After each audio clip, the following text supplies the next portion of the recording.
People say, well, if God's already chosen those who will be saved, then why do we go share Christ? That's a great question. Ironically enough, for Paul, the fact that God had chosen some, this is going to blow your mind, was why he had the confidence to go and share Christ. And this is the key to understanding why he puts this truth right here in the beginning of the book of Ephesians. You see, right about the time Paul went to Ephesus, he stopped in a city on the way where he was getting a lot of opposition. And so God tells him in a vision, Acts 18:9, go on preaching. Listen to this. Go on preaching, Paul. I know everybody's opposing you. Go on preaching because I have many people in this city. There wasn't a single Christian there. I've already got many people, means I've chosen a bunch of people in this city. Now, can't you hear Paul? Well, then where are they? Because I could really use some support right about now. But Paul kept on preaching, knowing that soon they would come. That God had chosen many more people motivated Paul. I heard a missionary one time say that when he first became a missionary, he did not know how he could be a missionary if he believed that God had chosen people. But after serving on the mission field for many years, working with people who were just completely against the gospel, he said, I don't know how I could go on being a missionary if I didn't believe that God had chosen some. I certainly felt that when I was a missionary. When I was there, it just seemed like after a year and nobody was listening, people's hearts were so hard. Unless I believed that God could change somebody's heart and that he had promised to, I'd be convinced people would never believe and I would just give up. The idea that God chooses some to salvation doesn't discourage sharing Christ, it empowers it.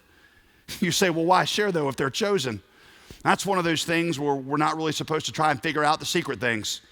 All that I know is that the more that I share Christ, the more people seem to keep getting elected. That's what I know. The best short explanation, and I've shared this with you before, I'm pretty sure. Best short explanation of this. It's almost kind of silly, but this is exactly the way that you need to think about it. An old theologian named A.A. Hyde said this, does God know the day that you'll die? Yes, he does. Do you think God knows the day you'll die? Yes, he does. Yeah, I'm sure he does. Has he appointed that day? According to multiple places in the Bible, he has. Can you do anything to really change that day? Nope. Then why do you eat? To live. What happens if you don't eat? You die. Then if you don't eat and die, would that be the day that God had pre-appointed for you to die? Quit asking stupid questions and just eat. Because eating is the preordained way that God has appointed for living. Well, if I don't share Christ, does that mean they weren't chosen? Quit asking stupid questions. Quit asking stupid questions and just do what God has told you to do, because that is the means by which God brings people to salvation. You say, well, that makes my head hurt. Of course it does. Of course it does. You're in the 7 feet of water in the ocean, like, oh, how deep it is. I'm like, it's a lot deeper than that. Just swim out a little farther and you won't be able to ever see the bottom.